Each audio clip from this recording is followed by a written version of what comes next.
How to withdraw money from Cowrywise. Hey everyone, today I'm going to show you guys how you can easily withdraw money from your Cowrywise account. So let's just jump right in.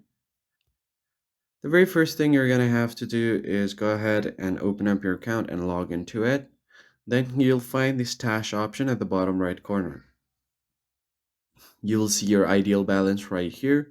Now on the top right, you'll find three dots. Just tap on it and then you'll have an option called withdraw. And it will give you a heads up about the withdrawal, so tap on continue. Now choose a bank account that you have previously linked to your account, or if you are new, you could just tap on the add bank option. After this, you can enter the amount that you want to withdraw, and if you want to enter a different amount that's not shown here, tap on different amount. Now just type in the amount and then make the withdrawal request. And after that, you're just going to have to confirm your PIN that you get. Just enter your PIN and now the withdrawal request has been received. And finally, you'll find the option called cancel request if you want to cancel it. But if this goes through, you should be able to withdraw your money.